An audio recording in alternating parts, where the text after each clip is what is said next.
LiberalViewer presents. So, welcome to the May 14th edition of LiberalViewer Sunday Live Clip Roundup. Thanks for joining me. I picked out the weekend's 19, maybe 20 most newsworthy clips for what should be a really educational, fair use media criticism and political analysis for you all tonight. I'll start with political comedy. Melissa McCarthy as Sean Spicer and Alec Baldwin as Donald Trump on last night's Saturday Night Live, the last show before the season finale next week. They both did a great job talking about or making fun of the Trump administration and their shifting explanations for why Donald Trump fired the director of the FBI, James Comey. And that's the big topic for tonight. That will also be covered with political comedy on HBO's Real Time with Bill Maher. And then, of course, many clips from the Sunday morning news analysis shows from the big five corporate outlets of ABC, NBC, CBS, CNN, and Fox News, the so-called corporate media here in the United States.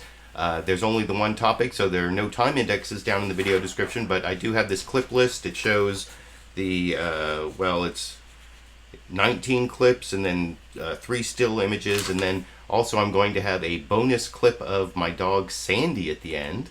At the very end of the show last week, I got a super chat donation from, I think that's Messina12, thanking me for my work and my narrative, and then hoping to buy an on-camera treat for Sandy, and I didn't have time to do that. I just saw that super chat donation at the very end last week, but super chat donations are a majority of the revenue I'm getting from YouTube at this point, in addition to my Patreon income. If you want to become a patron on Patreon, there's a link down in the video description. But like I said, James Comey, the shifting explanations for why it is that he was fired were made fun of both on HBO's Real Time with Bill Maher, but also by Melissa McCarthy playing Sean Spicer on Saturday Night Live last night, and that's the clip I want to start with. My favorite part, she starts with a joke about giving out, Sean Spicer actually gave out his password in a tweet by mistake once, and also gave out this app where you can donate or give money to someone. That's like the joke at the beginning, and then the visual aids. That's my favorite part of the Sean Spicer parody from Melissa McCarthy last night here. Let me just put this whole Russian thing to bed once and for all. Trump is innocent. How do we know? Because he told us so, period. Okay, then he hired lawyers to agree with him. And they're gonna prove it with a certified letter, which you know is the truth because it costs an extra $2 to have it certified. And I got a tracking number right here, if you want to check it out. And it goes 855-461-1856. Son of a... Oh, wait, that's my bank rounding number. No one use that. Okay, no one use it. You can't take money out of it. You want to put money in, go ahead. Okay, next question. Sean, you must know this Russia thing looks really bad. Oh, my God. Okay, there's no Russian thing. The only Russian thing here is my little dollies. Bring them out! Gotta spell it out for you people. Okay, here's the deal. See if you can follow. Okay, first of all, here's Trump. Okay, he's the biggest one and he's the most beautiful. And he wasn't happy with the performance of the FBI director. Boom. Comey. Okay, because Comey wasn't being nice to our friend. Boom, Hillary. Okay? Okay, this dude. Wait, son of a. Okay, that's not. Don't look at him. Don't look at him. If you did this, Glenn, I swear to God, I'll rip you to shreds. So what actually happened is Trump conferred with his good friend, there you go, Steve Bannon. Okay? And the decision to fire Comey was even confirmed by Trump's tiniest little buddy. Come on out, you little buddy. Jeff Sessions. There he goes, Jeff Sessions. So next question. I like the Jeff Sessions Pikachu at the end there. I like the Hillary Clinton, what is that, Maleficent? Or what's the name of that evil character from the Disney movies? I don't know that, but I thought that was a really great way to make fun of the shifting explanations from the Trump administration as to why it is that Trump fired James Comey. They started off with this explanation that it was the Deputy Attorney General. I guess that would be the Deputy Pikachu, based in that Sean Spicer parody from Melissa McCarthy. And then it turned out by the end that Trump was admitting basically some of the elements of obstruction of justice, if not all of the elements.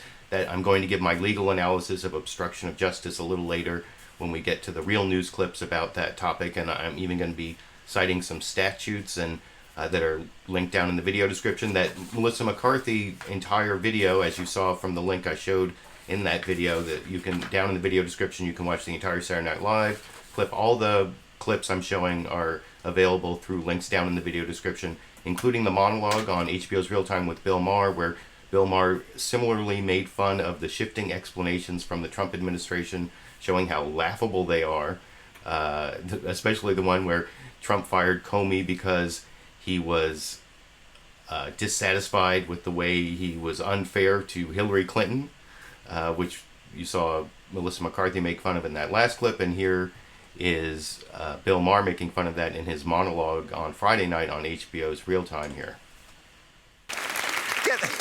Get this, the main reason they said that Comey had to go had nothing to do with Russia. It was all about how unfair he was to Hillary. This insulted Sarah Palin's intelligence.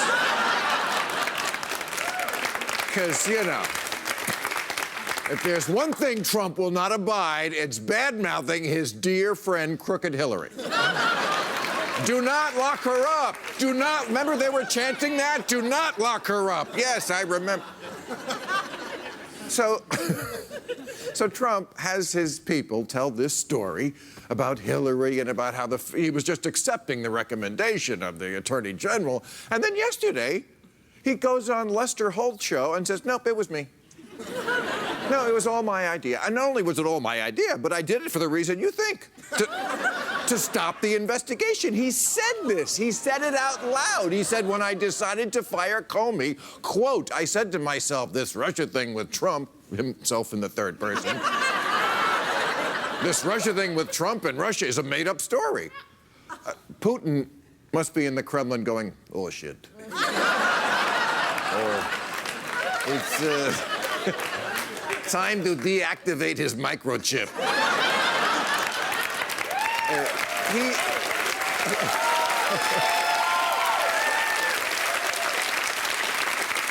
He admitted obstruction of justice right there on live national television. And the Republicans, nothing to see here. Because we all now live in Americaragua. Would you like a little banana with your republic? And like I said, I thought that was also an effective way to make fun of the Trump administration's shifting explanations.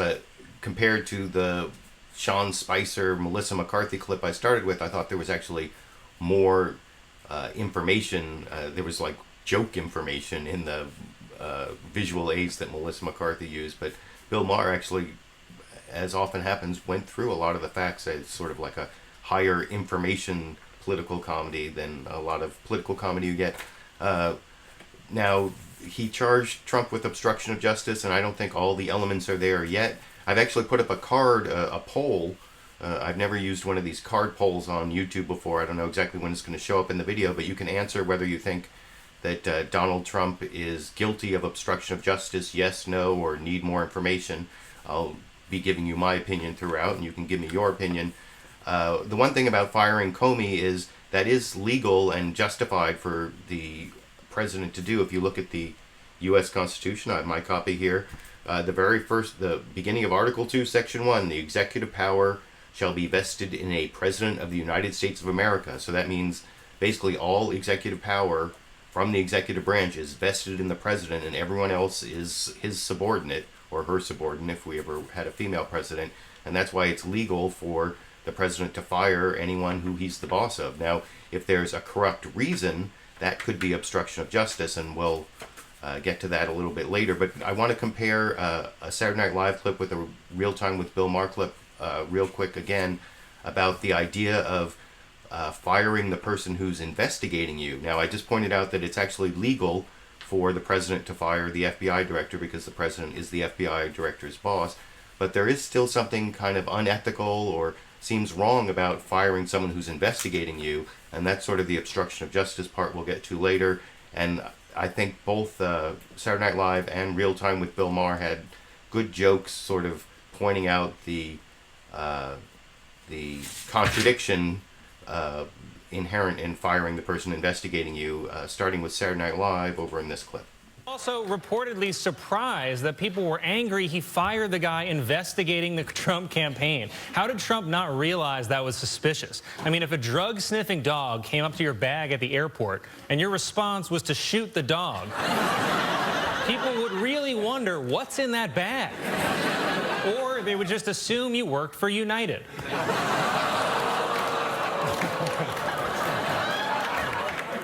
Steve Bannon reportedly told the president that this was not the right time to fire Comey. Well, when would be the good time to fire the guy that's investigating you? While he's putting on the handcuffs? Also, you know something looks bad when Steve Bannon has to walk into your office with his hot dog breath and his 10 o'clock shadow, like, hey, this could be bad for our image, boss. And it does look bad. In fact, everything Trump does sounds like the trailer of a wacky movie. Trump headlines should come with a record scratch and a fun song. For instance, this week, President Trump halts an FBI investigation by firing the head of the FBI. So you see a few jokes there from Saturday Night Live pointing out how ridiculous it is for someone to fire the person who is investigating them, even if it is technically legal under the Constitution. And I think Bill Maher, in his monologue, right at the beginning of his monologue, actually, in a couple earlier jokes from the jokes I showed before, also did a good job showing how ridiculous it is over in this clip. There was like a year's worth of news that was stuffed into... So let's just start at the beginning, okay? The president fired the FBI director, the man who was investigating him. How'd you like to be able to do that? A cop pulls you over. You're under arrest, sir. Oh, yeah? You're fired. Think about that.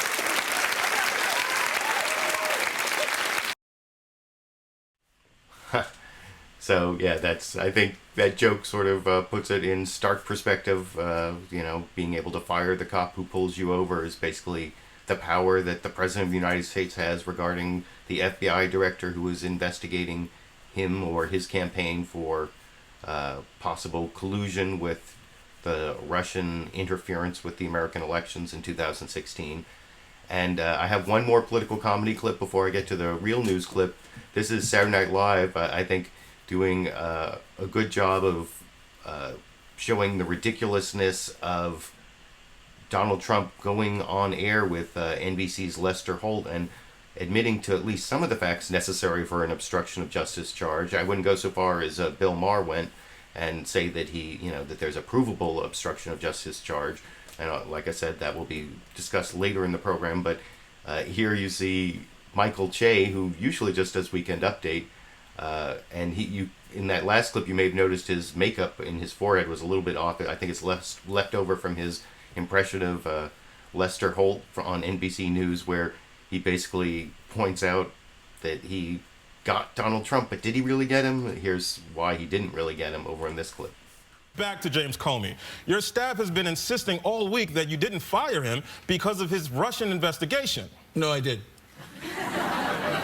Wait, what? I fired him because of Russia. I thought he's investigating Russia. I don't like that. I should fire him. And you're just admitting that? Uh-huh. But that's obstruction of justice. Sure, okay. Wait, so did I get him? Is this all over? Oh, no, I didn't. Nothing matters. Absolutely nothing matters anymore. Fine.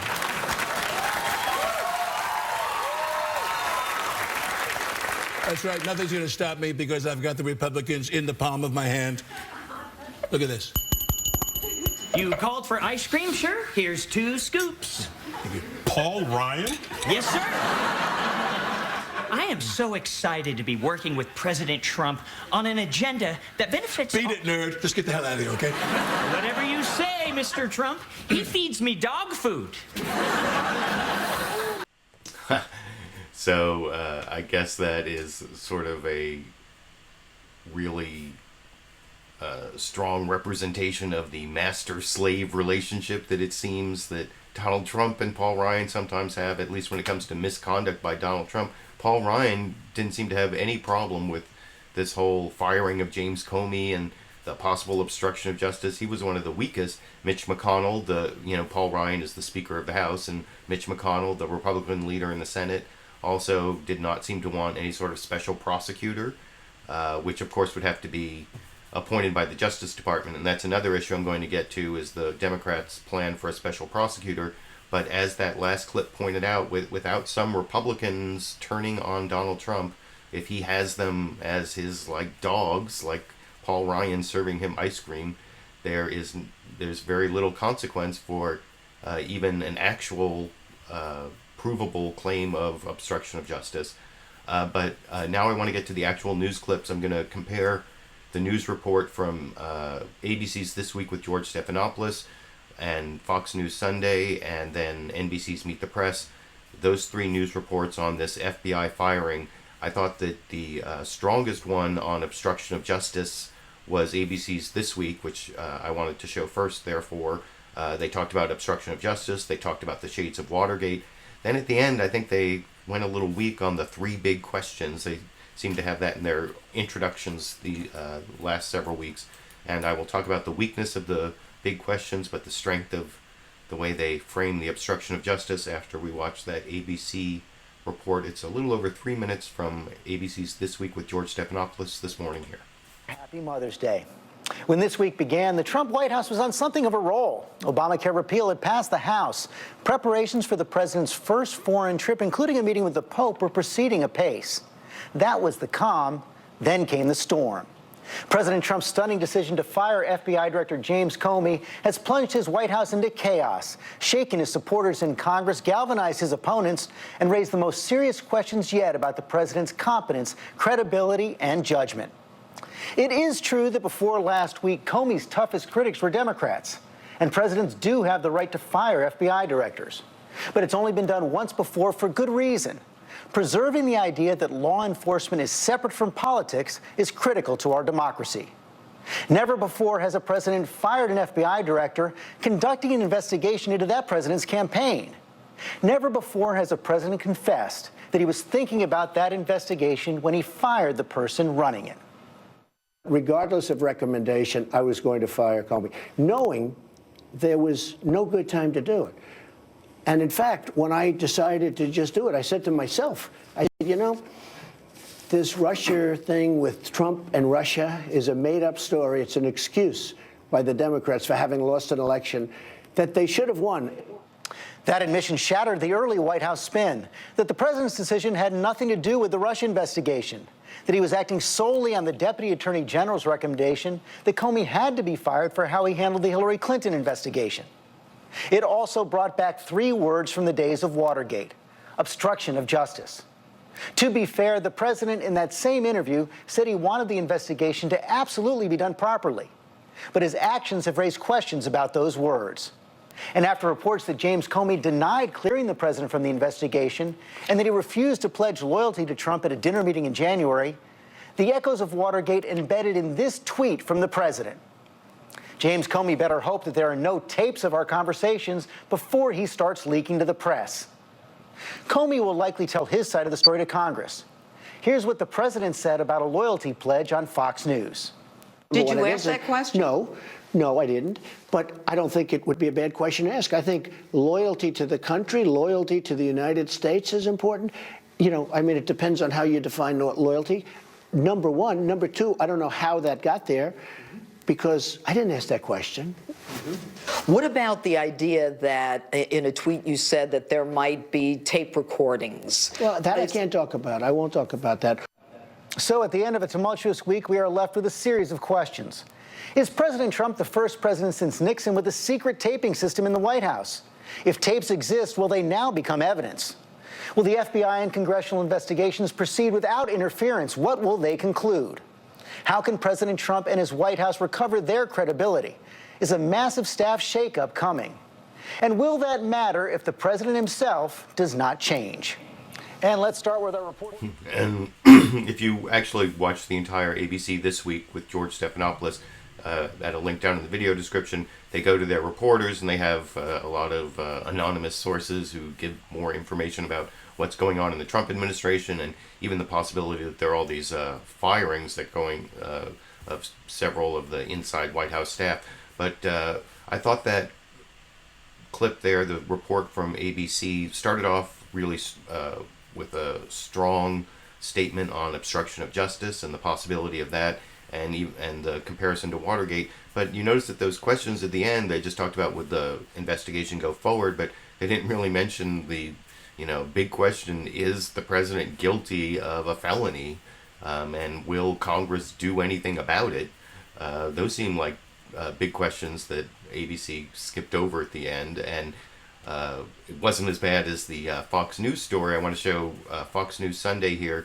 They start off, Chris Wallace in his introduction talks about how they tried to get someone from the White House to talk about the firing of James Comey, and the only people they would send is foreign policy people to talk about the president's upcoming foreign trip, and so they decided not to take anyone from the White House. You'll see Secretary of State Rex Tillerson is on one of the shows, and UN Ambassador Nikkii Haley is on another one of the shows, and they did end up getting to ask them about Russia, but Fox News turned that down. And then they give this report that is talking about the search for a new FBI director, and some of the they don't even mention the possibility of the Russian investigation as a reason for the firing till the very end. And I don't think the words obstruction of justice appear anywhere in the beginning of this or anywhere in this clip from Fox News in their report on the firing of James Comey over in this clip.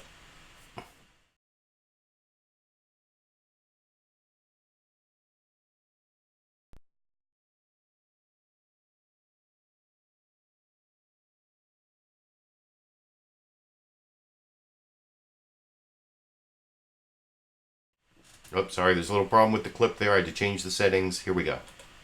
We want to begin by telling you who you're not going to hear from today: the White House. Since the president fired James Comey on Tuesday, we've been asking for a guest to explain the president's reasoning and discuss the fallout.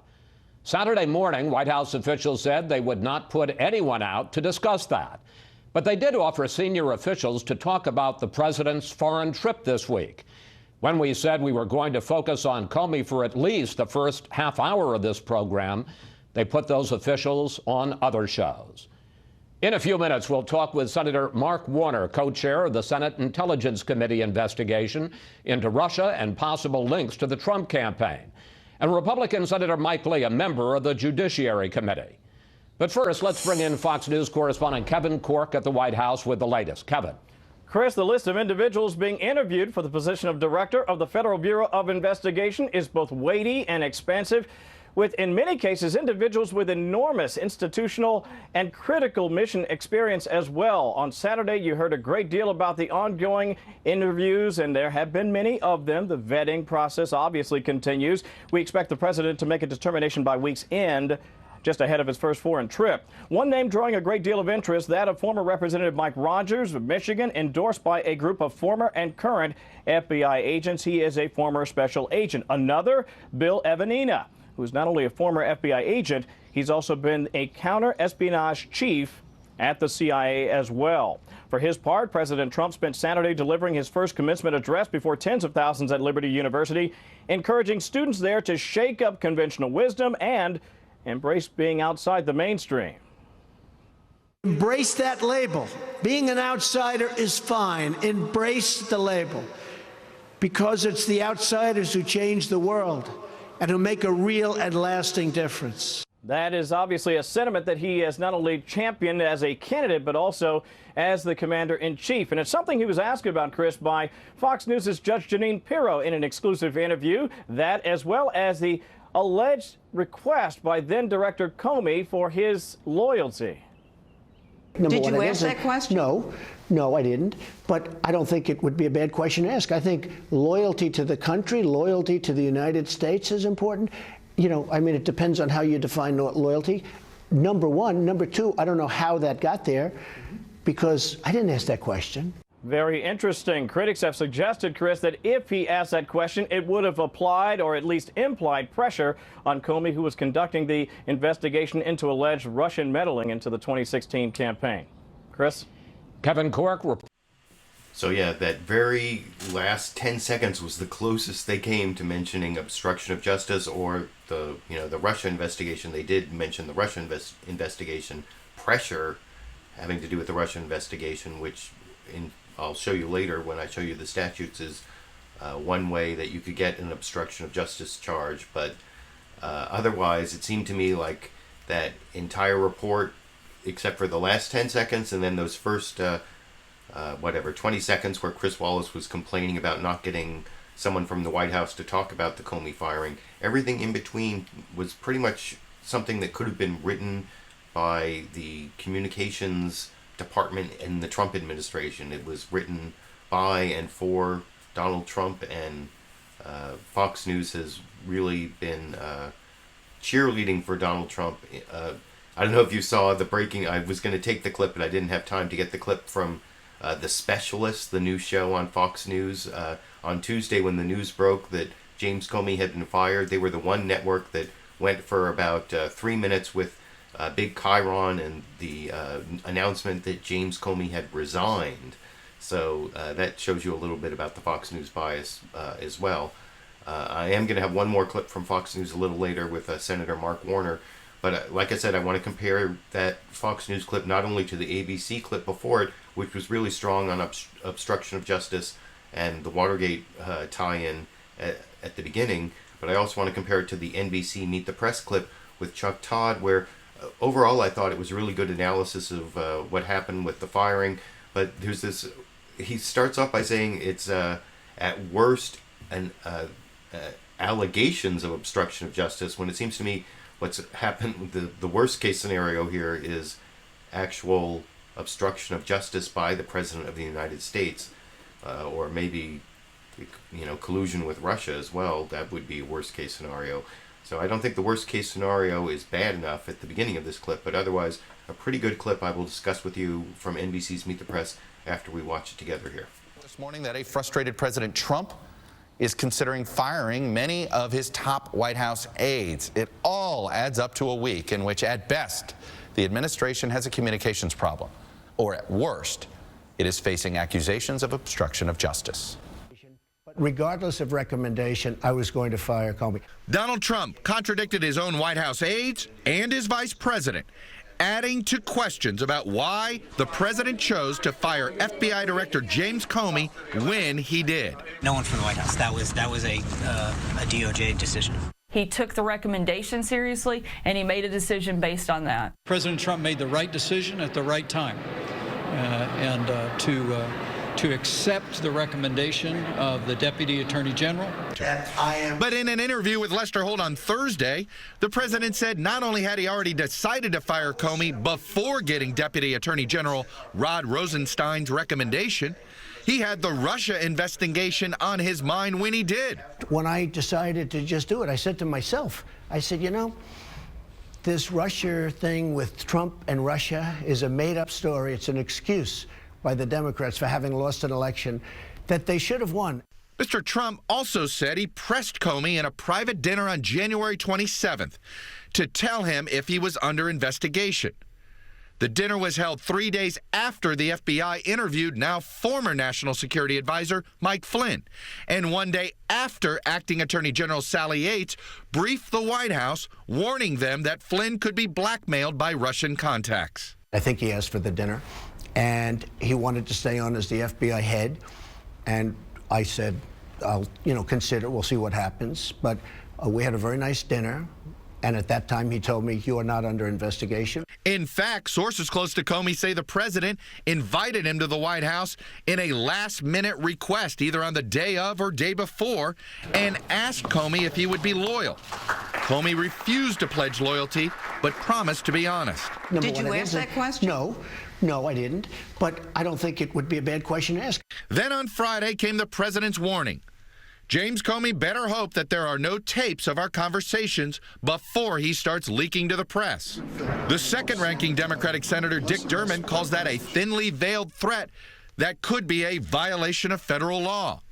Democrats are asking the president to hand over any recordings. President Trump is dangerous. Dangerous because he may be obstructing justice in terms of the investigation. Joining me now is Senator Lindsey Grraham of South Carolina. Senator, welcome back to Meet the Press.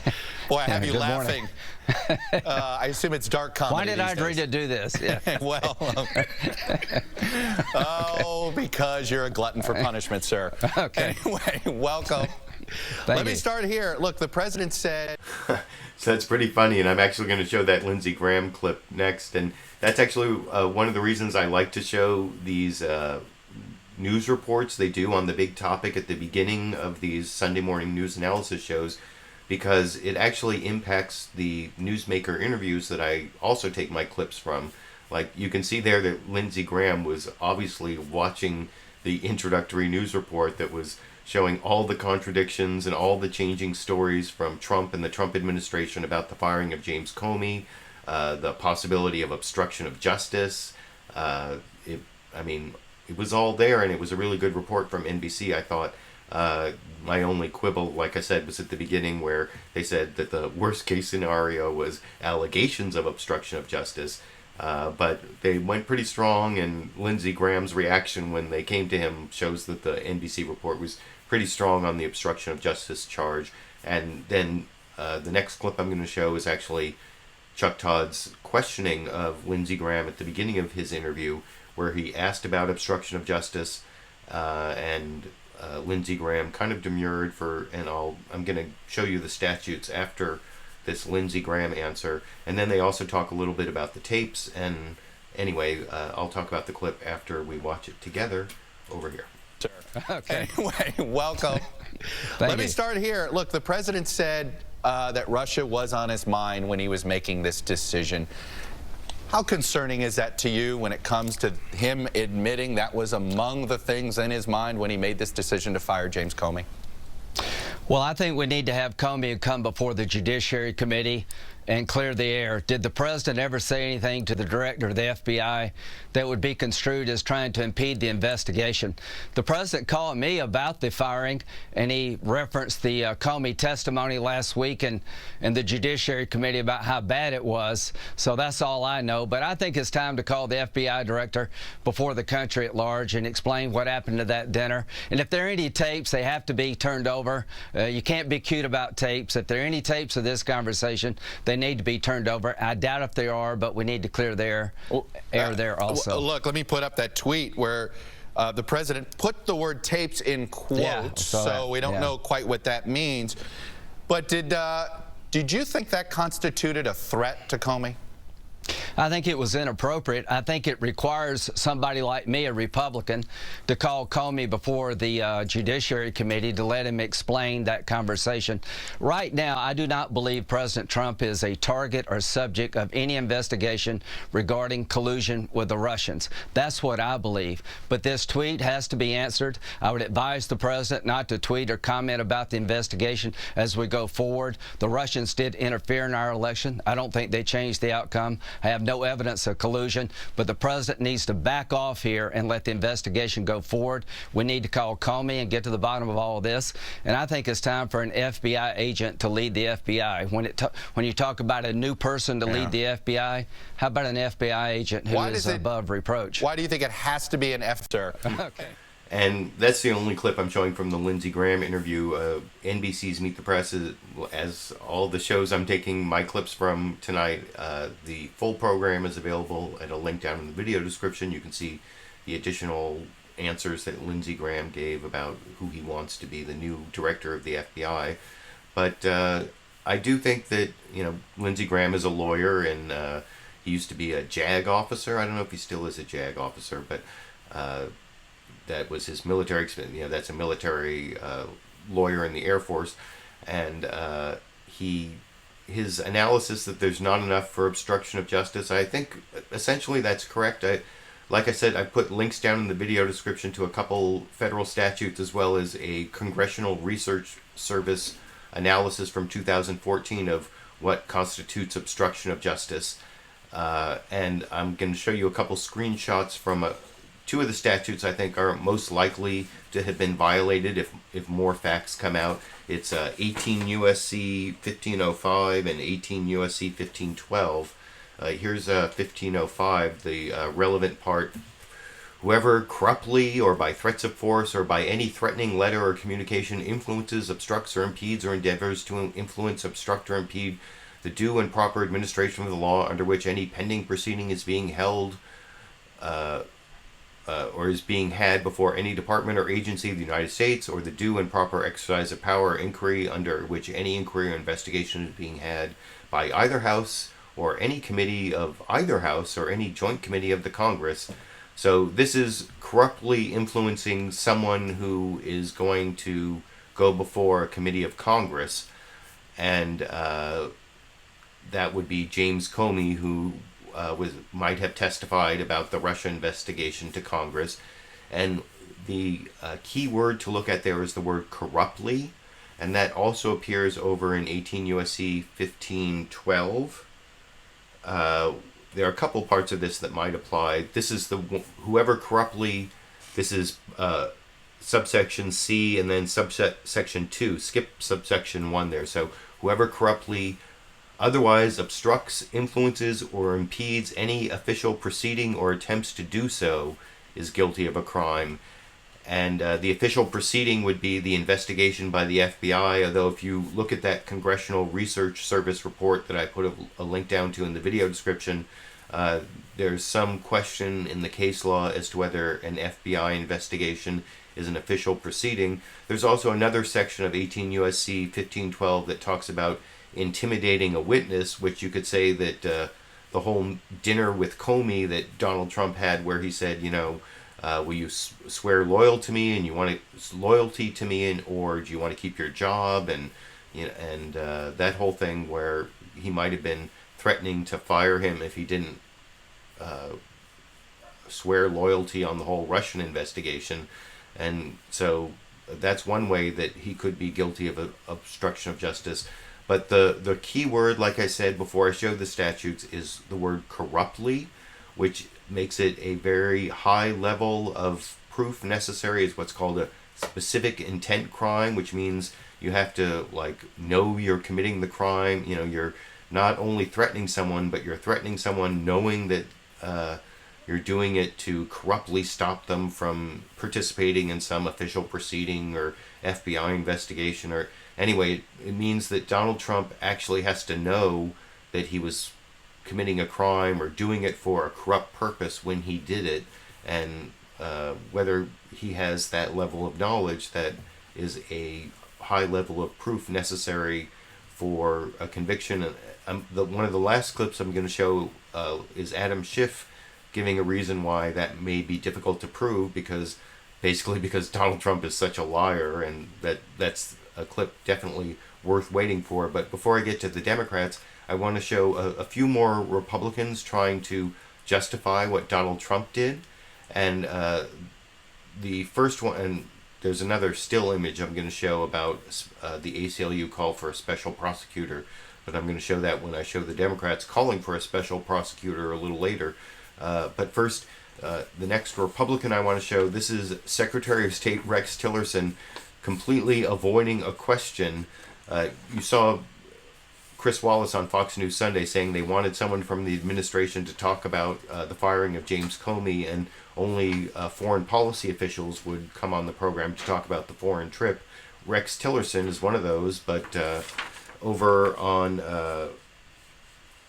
this is on NBC's Meet the Press again, Chuck Todd had I guess they accepted Rex Tillerson as the only Trump administration official who would come on the show, and he got in a couple Russia investigation questions, but you'll see Rex Tillerson won't explain why he won't raise the issue of Russia interfering in our election whenever he meets with Russian officials. One of the Russian officials, Lavrov, said that this hadn't even been raised as an issue, And you'll see Rex Tillerson never really answers the question, which I will discuss with you after we watch that clip together from Meet the Press. The Secretary of State totally avoiding the questions from Chuck Todd on Meet the Press this morning over here. With them, if you don't address this issue of the Russian interference, I mean, your counterpart, the Russian Foreign Minister, Mr. Lavrov, said that you guys didn't even talk about this issue of Russian interference in our election because, as he put it, the President Trump himself says it's fake news, so it's not an issue. Why haven't you brought it up with them? Well, Chuck, I think we have such a broad range of important issues that have to be addressed in the U.S.-Russia relationship.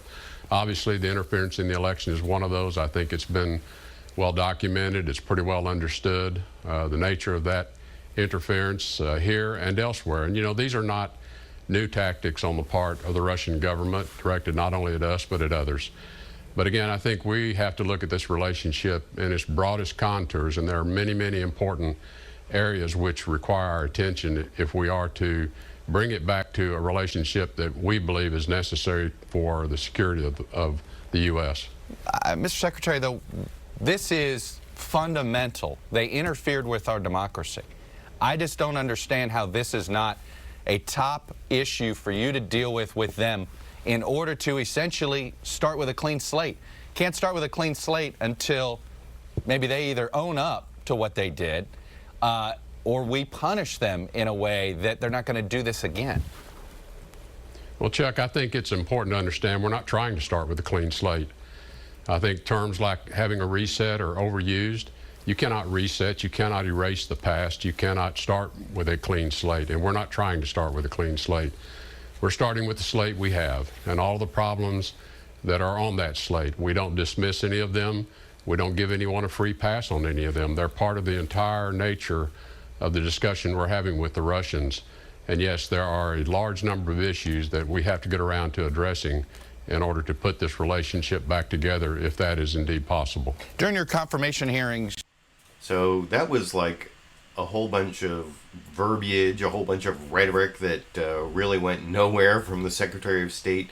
I mean, I've heard people say that he's not very smart, though, I mean, he put together a bunch of sentences that had an actual meaning, I guess. It's not as bad as some of Donald Trump's word salads, I guess, but it was totally non-responsive to the question, which was, why haven't you raised the issue of Russia meddling in our 2016 election with Russian officials? And all he talked about was how we have to change our relationship with Russia, and he never really answered the question, and that's kind of suspicious. Or maybe, I don't know, I guess people who go on these shows are kind of trained to, you know, whatever the question is, this is the answer you should give. Like, give your talking points no matter what they ask. You know, in a couple situations over the years, I've been sort of in that situation on local news programs where I've had to stick to a message when being interviewed on ACLU topics, and I guess Rex Tillerson did a good job from that perspective, but from the perspective of actually answering the question and giving information to the American public, not such a good job. But it's not any better over on ABC's This Week with George Stephanopoulos, where they apparently didn't go the Fox News Sunday route and say no one from the Trump administration. They got one of these foreign policy officials. In this case, it's the United States Ambassador to the United Nations, Nikkii Haley, and she also gives these platitudes about the whole Russia situation when she's asked about it by George Stephanopoulos. Her answers, George Stephanopoulos asks her, you know, if Trump firing the FBI director is like eroding our democratic values as a message to our, you know, to the world and to foreign countries, and even quotes this U.S. ambassador who says that she has problems explaining U.S. institutions given what's going on. And Nikkii Haley's answers are totally non-responsive platitudes about how Trump is a strong, decisive leader, and doesn't really answer the question on ABC this morning over here. Foreign policy experts have expressed concern, including the former CIA director, Michael Hayden. Here's what he said this week.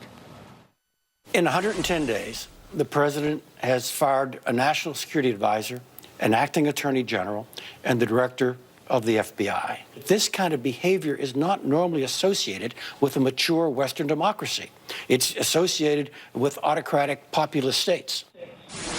Also, Condoleezza Rice, former Secretary of State, said she's worried that Comey's firing and the way the White House dealt with it is starting to erode people's confidence in our institution. And here's what one of your colleagues, the U.S. Ambassador to Qatar, tweeted this week. Increasingly difficult to wake up overseas to news from home, knowing I will spend today explaining our democracy and institutions. Has this made your job more difficult?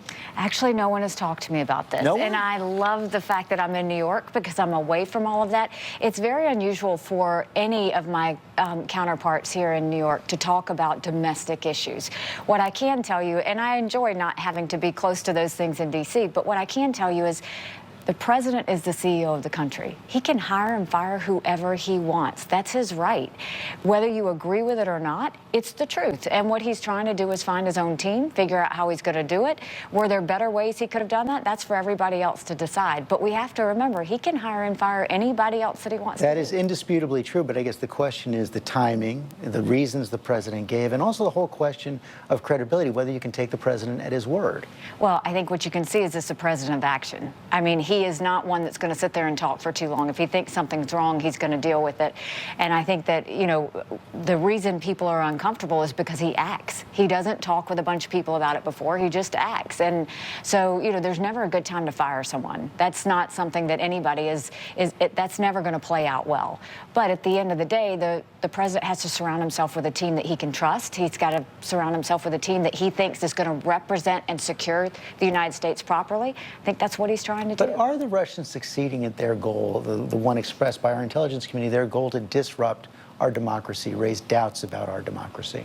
I think that's what they're doing around the world. I think they're trying to do that. I think they're trying to cause everything to be in question. We see them playing in a lot of different elections and trying to do that because that's all they've got. At the end of the day, that's a temporary fix for a bigger problem. And so what they'll find out is, yeah, they can cause some disruptions here or there, but at the end of the day, it's not going to have any sort of permanent lasting. There are all these questions about the White House. Well, I hope UN Ambassador Nikkii Haley is correct in her last statement that there's not going to be any lasting damage to our democracy from the Russian meddling in the 2016 election. But so far, the Trump administration just seems to be making it worse and worse in this firing of James Comey, with the president admitting he did it thinking about the Russia investigation when he did it. I mean, I don't know how any president could exacerbate the situation more than President Trump has. So all the platitudes from Nikkii Haley about him being a strong, decisive leader don't make up for how stupid and ridiculous this last week has been from, I mean, I don't know how the Republicans like Nikkii Haley can stick by him. At least Nikkii Haley is in the administration, and that's the same thing with Rex Tillerson, who, I don't know if he's a Republican. He's like the former CEO of Exxon. He's like this big oil guy, and so I can see why he would stick by Donald Trump. But other Republicans looks like Lindsey Graham might be splitting somewhat from the administration. And the last Republican I want to show is Senator Ben Sasse. He was over also on ABC's This Week. No, I'm sorry, this is on CBS's Face the Nation, talking to John Dickerson, where I thought John Dickerson actually gave him fairly easy questions, like softball questions, and then Ben Sasse, he seemed to be taking a strong stand against the administration, but then he didn't really commit to doing anything about it. He used like these strong words like that the Comey firing is like warping our civil institutions, and John Dickerson followed up a little bit about that, but you can see it's more about it's not about Trump in particular, it's about Russia, and he has this really interesting analysis of how cyber attacks might affect elections in the future that I'll talk about after we watch that last clip of the Republican response to Donald Trump firing of James Comey from CBS's Face the Nation this morning over here. Why do you think James Comey was fired? I'm not sure how this president makes lots of decisions, so I honestly don't know. But I do know that we are in the midst of a civilization warping crisis of public trust, and we need to talk honestly about our institutions that need to be restored and need to have the ability for people in 5 and 8 and 10 years to trust these institutions. So there are lots of reasonable arguments people can make about the way Director Comey made decisions in the midst of the unprecedented complexities of the 2016 election cycle. And lots of people can think that the Director Comey, who is a fundamentally honorable man, but people can think that he executed his job in all sorts of clunky and imperfect ways. That's a different question than whether or not he should have been fired the way he was last week, and I've been critical of that decision. I think it exacerbates the erosion of trust in our institutions. So I'm disappointed in the timing of the firing, but I want to preserve room that there's lots of reasonable reasons that people across the political spectrum can argue about the way the FBI leadership conducted its business in the 2016 cycle. Help me understand a little bit more about your point about the institutions and the way in which this was handled, recognizing your point that this is really separate from the merits of Comey's handling of the email investigation, but his firing, explain how that challenges institutions in your view. Well, here's one of the things that D.C. is just constantly head in the sand about, which is that we've got a bunch of different institutions that have 9% and 12% and 15% public trust and public approval. America can't work that way because we need a shared narrative about who we are as a people, what government can and can't do, and what the beating heart of the First Amendment and free press and freedom of assembly and speech and religion means to us. We need to have a shared civic understanding of America before we get to partisan and policy differences. There are important fights to be had in policy, but we first need a civic sense of what America is. And here's what comes next in things like Russian interference in America and in other countries in the age of cyber war over the next decade. I'm obviously concerned about 2016, but I'm far more concerned about 2018 and 2020, because here's what comes next. John Dickerson decides to run for office in 2018, and all of a sudden your credit card records get dumped in some sort of a cyber hack leak, and 97% of those records are going to be real, and there's going to be texture to it, and you were in City X on this day, and you were in City Y on this other date, but 3% of the records are going to be fabricated, and they're going to be interwoven. And John, you've been spending a lot of money at a women's clothing store in Chattanooga, but your wife isn't in Chattanooga. So that's weird. And then there's public doubt about you, and then 5 days later your phone records are dumped and they're 99% accurate, but 1% you're calling a brothel in Chattanooga on Tuesday nights when your wife's at Bridge Club. That's what's coming next in the era of cyber war. And we're going to need to have some institutions that we can rely on and believe are apolitical when the public has more and more doubt. And right now, Washington isn't at all focused on the long-term challenge of rebuilding a shared narrative about America and institutional trust in our servants. Let me ask you in specific terms. So even though John Dickerson's questioning I don't think was really that confrontational there, he still got some really interesting answers from Ben Sasse, and he's supposedly one of the senators like Lindsey Grraham and John McCain who may turn on Donald Trump and call for a special prosecutor. At least right after the firing of James Comey, he said some things that sounded like he might be one of the senators in opposition, and Democrats really can't do it alone. They need people like Senator Ben Sasse, and he was using some really strong language there about, the warping of our, civil institutions, and that whole long description of how cyber attacks can make people look like they're engaged in prostitution and all these nefarious activities through, Russian hacking can affect our elections in ways that we might not expect. And I thought that was interesting, but you notice he didn't really, he used the strong language, but he hasn't really committed to a special prosecutor or an independent commission or any of the things that the Democrats I'm going to be showing in a couple minutes are calling for. But before I get to the Democrats, I actually want to show a quick clip from James Clapper, the former Director of National Intelligence. I think he also headed the NSA and or the CIA. I can never remember exactly all of his previous positions, but he was definitely Director of National Intelligence and had these other previous jobs where he also had that famous clip from a few years back, right before the Snowden revelations, where he claimed that the NSA wasn't collecting information on millions of Americans and questioning from Ron Wyden, and he had this terrible tell where he was like rubbing his head when he did it. I'm not going to show that clip, but after I show this clip of him, I am going to show a clip from LiberalViewer Sunday Live Clip Roundup number 202 last March, where he claimed there was no evidence of collusion between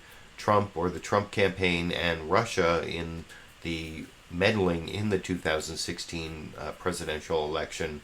But first I'm going to show this clip of James Clapper. He was on a couple different shows.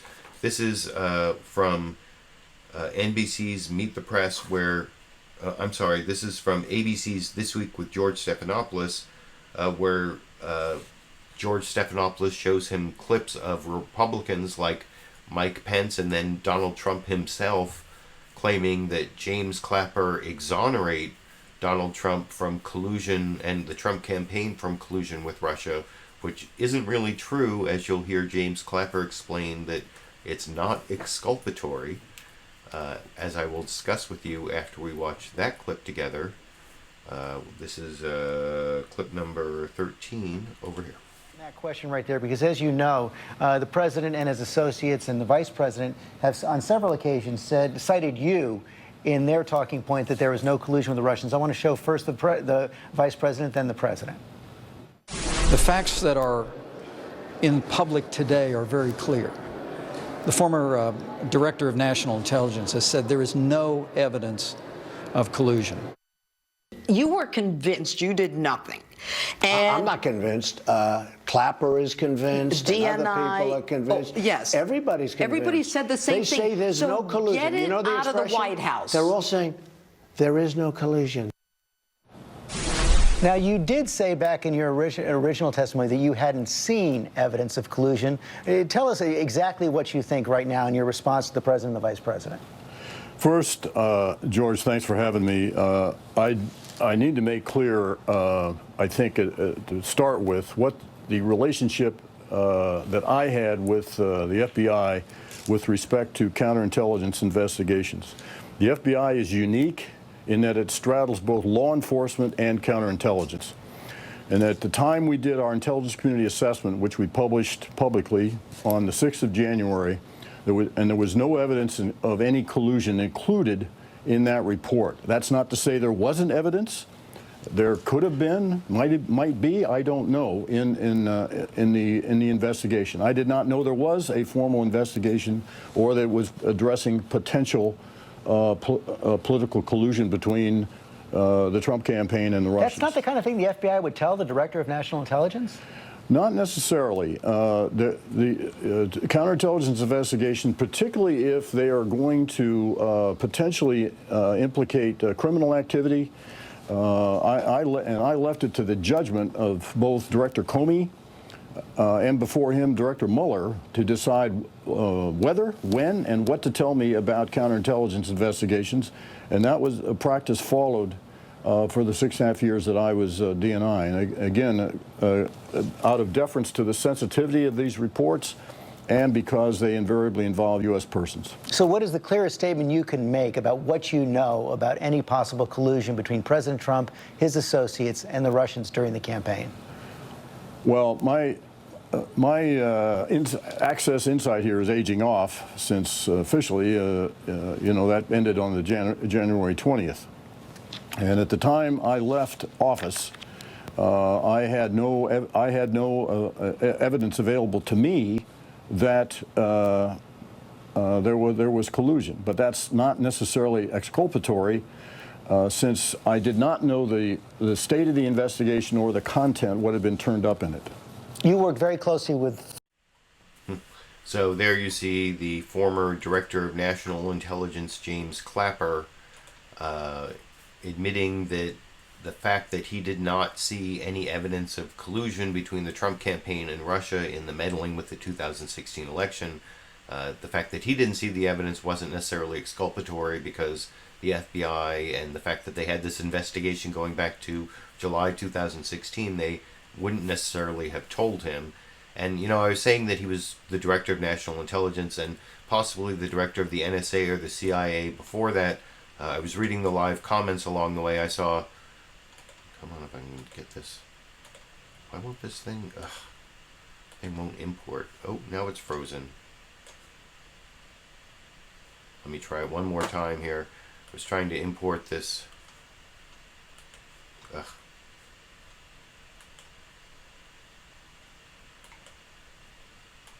Whatever, it's, I guess you can still see me. It's, I don't know how, anyway.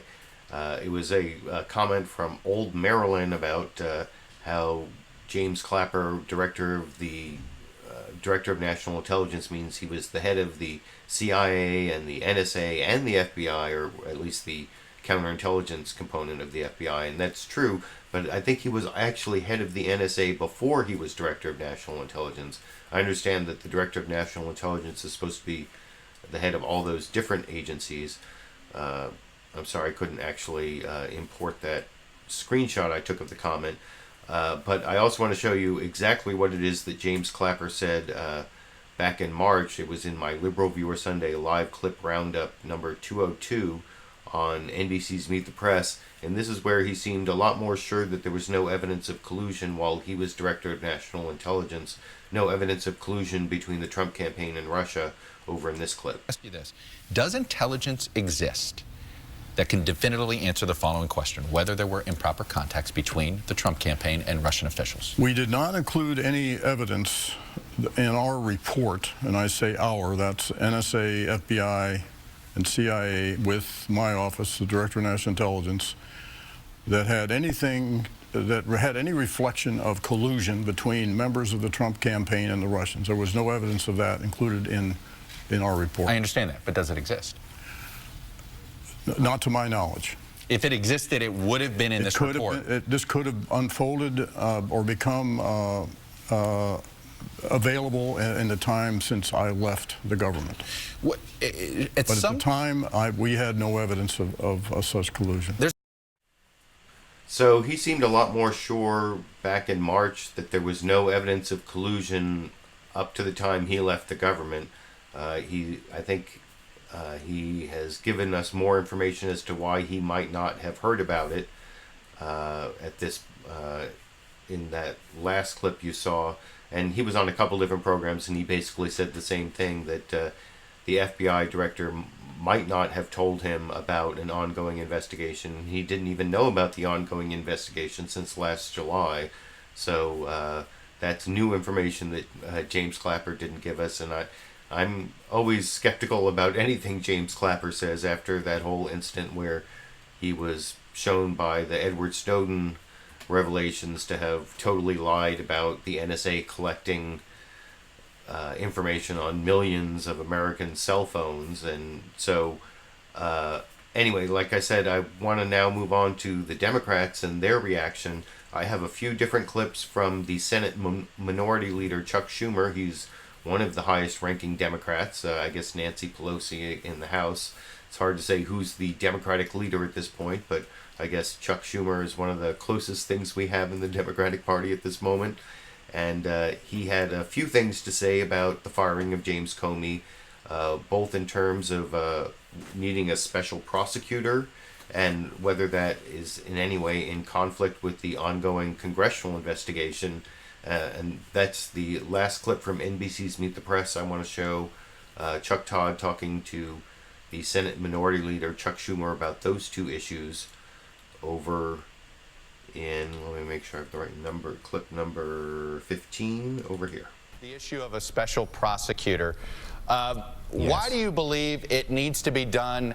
As you know, Senator Ben Sasse indicated that if you do that, it is sending a message that you don't trust the Intel Committee to do their work, and it's sort of a vote of no confidence there. Shouldn't you let them do their job to see if they can do it without a special prosecutor? Well, there are two separate lines of activity here. One is the oversight function of the Intelligence Committee. They're doing their job. Mark Warner's done a very good job. I've had some differences with Senator Burr, but in the last week, people tell me he was very upset with Comey's firing, and he's been very good. I hope it continues. But they can't prosecute. A special prosecutor appointed by the Justice Department has the ability to actually prosecute people for violations of law. And they go on in tandem. One shouldn't step on the other. I know they're talking to each other right now. The FBI was with the Intelligence Committee to make sure no one's granted immunity. But it's two separate issues, and we very much need a special prosecutor, Chuck. We need someone who's independent of the Justice Department to get to the bottom of this. And I just say one more thing. The silence of my Republican colleagues on this issue is sort of deafening. This is not an issue of party. This is an issue of country. Foreign interference in the elections is a very, very serious thing. Right. And we should get to the bottom of it. Where's the Howard Baker of 2017? We desperately need one. But let me, one of your Democratic colleagues, Senator Sheldon Whitehouse, said the following to me about why he's a little bit skeptical of a special counsel. Take a listen. If you've got something going like that, if you look at the special counsel rule, you got to bring in somebody new. You got to bring them in from outside the department. Right. And they have the choice to make their own decision that they want to start from fresh, perhaps. His concern is that everything starts over, that you're certainly hitting a reset button and it sets the investigation back. Look, I love Sheldon Whitehouse. I have a great deal of respect for him. He's one of the great lawyers around.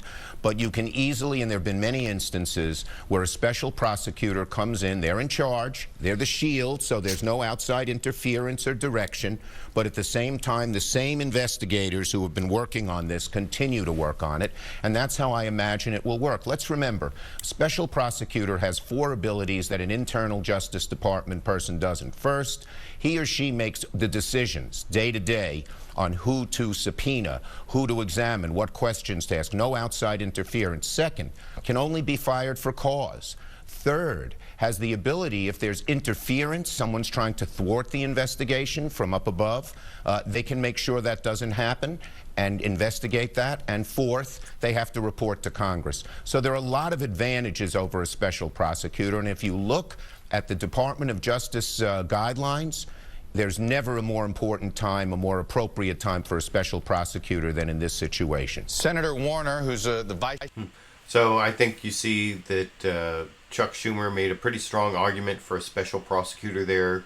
I think he refuted the 2 arguments that the special prosecutor would impede the congressional investigation or would impede the ongoing Justice Department investigation because they'd have to start over. You heard his 2 refutations there. And I'm going to show his strategy for getting a special prosecutor from CNN State of the Union, his interview with Jake Tapper in just a minute. But first I want to show his another answer he gave to Jake Tapper. This is on the issue of obstruction of justice, and I think he says in a more simple way the same thing I said earlier in my legal analysis, that I saw some people in the live comments and enjoyed my legal analysis of obstruction of justice statutes. And you'll see Senate Minority Leader Chuck Schumer also says that obstruction of justice and proving it, he is also a lawyer and he's a former prosecutor, that it's a complicated issue involving intent that we don't have all the evidence yet, I don't believe. And here's his explanation of that, talking to Jake Tapper on CNN State of the Union this morning over here. So let's turn to the news here. President Trump said this week that when he fired the FBI director, he was thinking about the Russia investigation. Take a listen. To fire Comey, knowing there was no good time to do it. And in fact, when I decided to just do it, I said to myself, I said, this Russia thing with Trump and Russia is a made-up story. It's an excuse by the Democrats for having lost an election that they should have won. Does that admission, when combined with the fact that President Trump, according to a source close to Comey, asked Director Comey for his loyalty, does that constitute obstruction of justice? Well, look, obstruction of justice is a very complicated issue. It involves intent. I've asked for, and our Democrats on the Judiciary Committee have asked for the Inspector General to do a complete and thorough report about anyone at all, interfering with this investigation. Once we get those facts, we can then consult some of the great legal minds and come to a conclusion. Well, what is your response to the fact that President Trump said that when he made the decision to fire FBI Director Comey, he was thinking about the Russia probe? Well, again, you know, this is an issue that's a serious issue and needs a thorough investigation by the Attorney General and by rather the Inspector General, not the Attorney General. He should be recused. And I look forward to seeing the results. The Inspector General, as you know, Jake, is independent and has a great reputation for being able to get to the bottom of stuff. On Friday, President Trump warned for...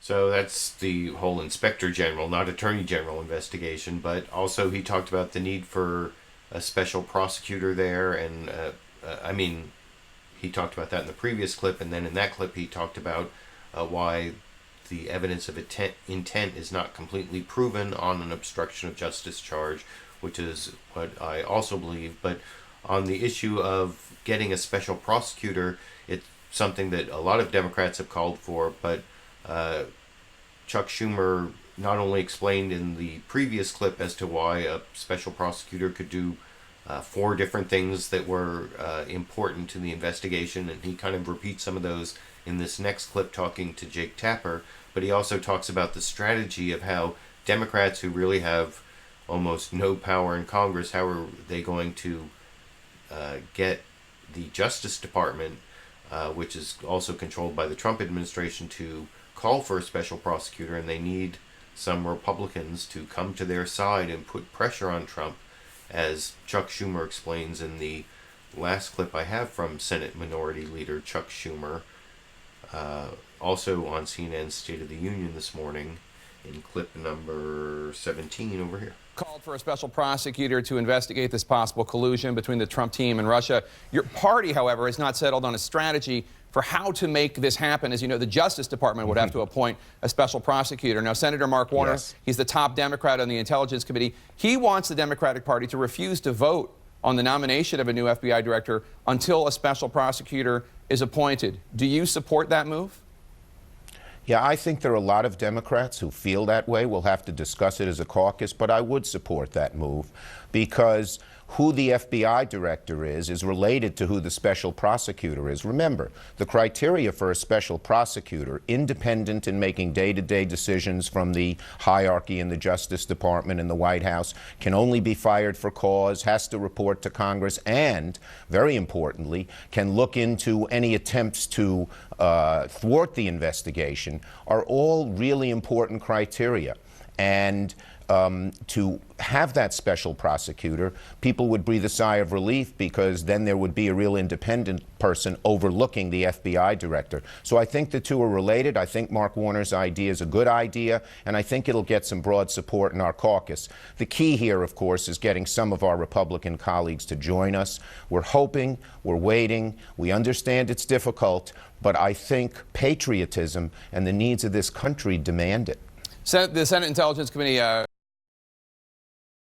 So that's the Senate Minority Leader pretty much supporting Mark Warner's idea of refusing to vote on a nominee for director of the FBI until a special prosecutor has been appointed, but also admitting that they need Republican support.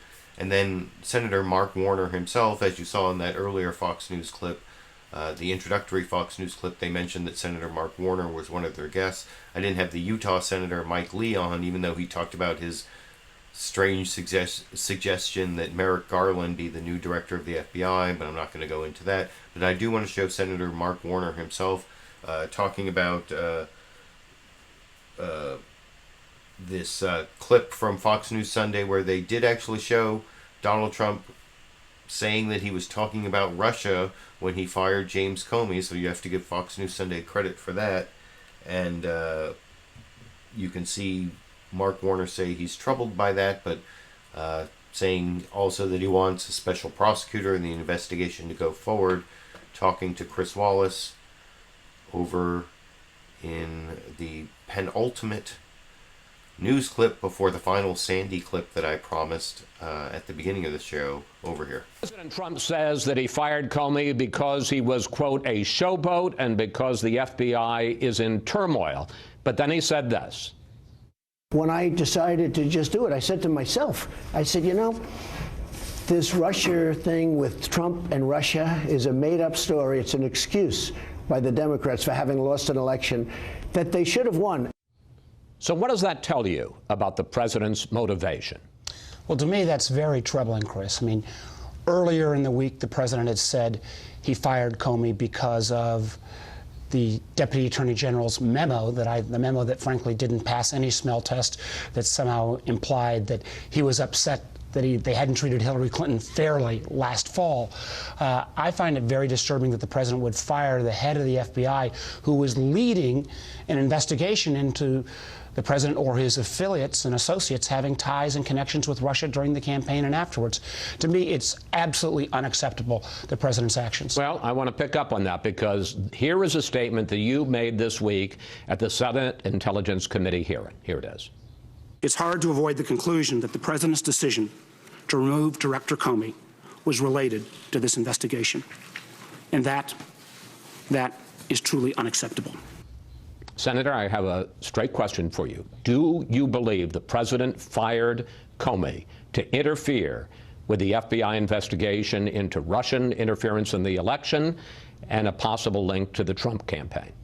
The president's actions and his statement lends to that appearance. Now, I don't know what fully was in the president's mind, but I do know this, that this Senate Intelligence Committee is going to pursue this investigation to wherever the intel and facts lead us.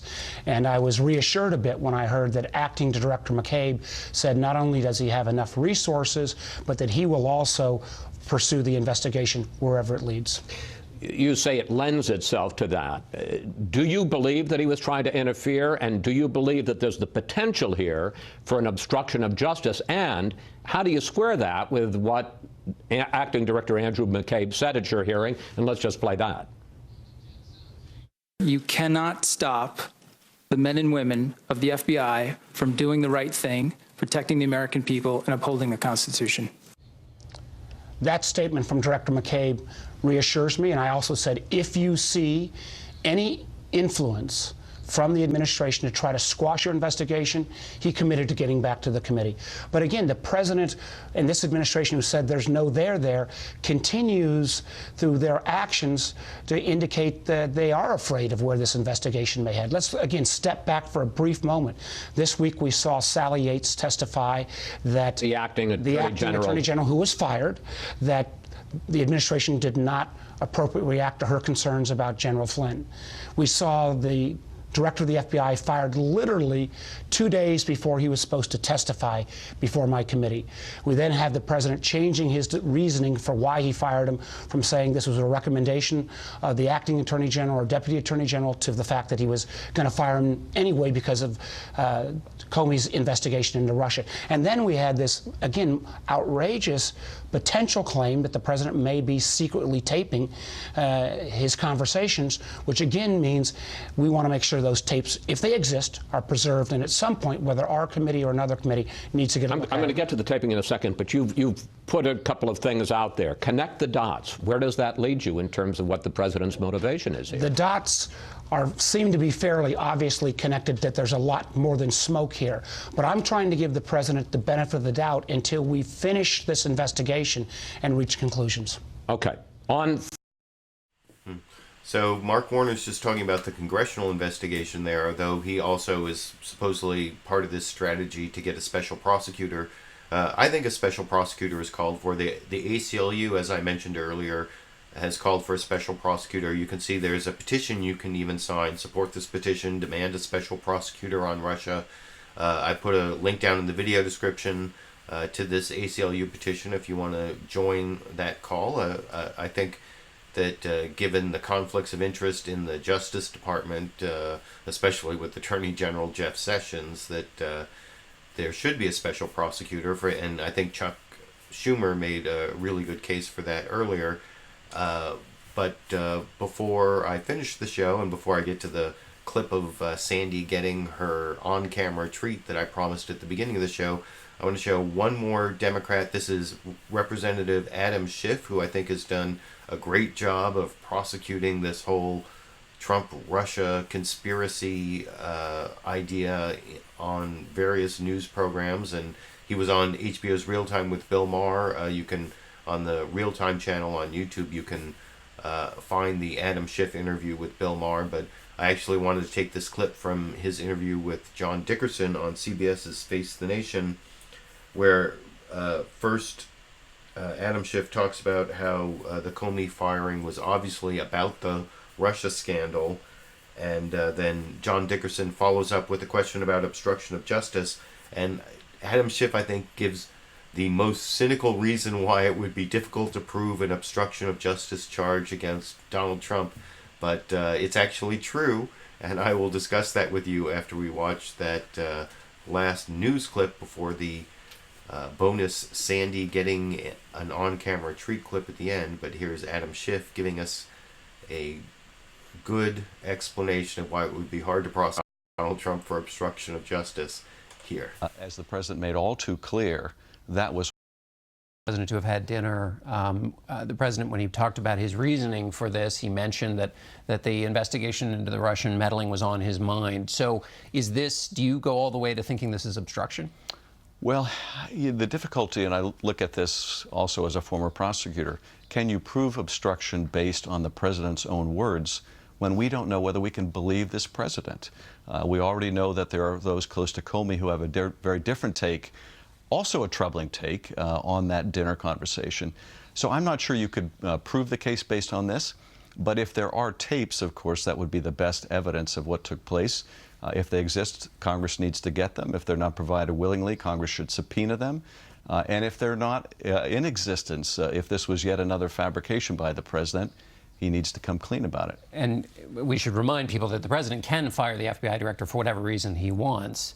On those tapes, would you join with the chairman of the committee to subpoena those tapes? Is that absolutely? If the tapes exist and they're not willingly provided, absolutely, I'd join and subpoena them. There is a new FBI director being. I thought that was a pretty weak follow-up from John Dickerson there, where he said we have to remind our audience that the president can fire the FBI director for any reason he wants. And while that's technically true, I talked about that. You know, Article 2, Section 1 of the U.S. Constitution says that the president has all the executive branch power that there is, so he's the boss of everyone in the executive branch, just based on that. But there can also be, if he does it for corrupt reasons, obstruction of justice reasons, that could not necessarily be lawful, although Adam Schiff basically argued in that last clip that Trump is such a big liar, how can we, even if he admits to obstruction of justice, maybe, how do we know he's not lying, because he lies all the time? He's such a big liar, how can we believe his confession? That was basically Adam Schiff's argument there, and I think he has a point, but you can let me know what you think down in the comment section. And I need to finish up the show here, but I promised this bonus Sandy getting a treat. I had one more super chat contribution from Timsky along the way, and I appreciate the super chat contributions. This is basically, for the live viewers, your last chance to click on that $sign and give me a super chat contribution, which really helps the fact that I'm getting basically no ad revenue from YouTube since the beginning of April.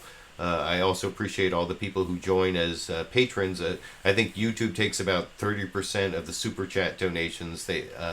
Patreon only takes about 11%, so that's a better deal for me if you want to even sign up just for 1 month of being a patron on Patreon. And I wanted to thank the viewer. I told you it was, is it Messina 1 from, or Messina 12, I'm sorry, from last week, who asked for the on-air or on-camera Sandy treat. Here's a 30-second video of Sandy getting an on-camera treat. Sandy, ready for an on-air treat?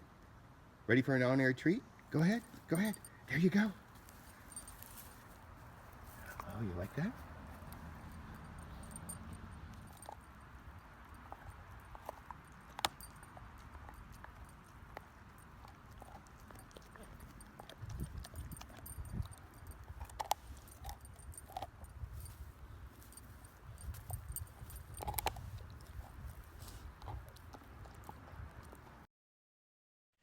So that video could have gone on and on because Sandy really enjoyed that treat. So thanks for your super chat contribution and the suggestion of showing Sandy getting the treat. I hope you also considered it some kind of treat of all the clips I picked out for you and my political analysis and media criticism that I added for about half the show. About half the show is clips, about half the show is criticism and commentary, and now it's time to finish up the show, and I appreciate all of you who joined me live, all of you who contribute through Super Chat, through Patreon, who contribute just by giving me that thumbs up, by giving me supportive comments. I'm getting a lot of those that I really appreciate over time, that help me keep going and making this ongoing Sunday show for over 4 years now, every Sunday, despite some of the roadblocks that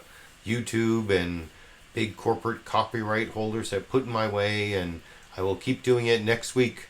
I'm not exactly sure when it's going to be, but I will definitely be doing another show next week and every week for the foreseeable future, and until my next video or my next live stream Liberal Viewer Sunday live clip roundup. I guess I will be seeing all of you around the internet.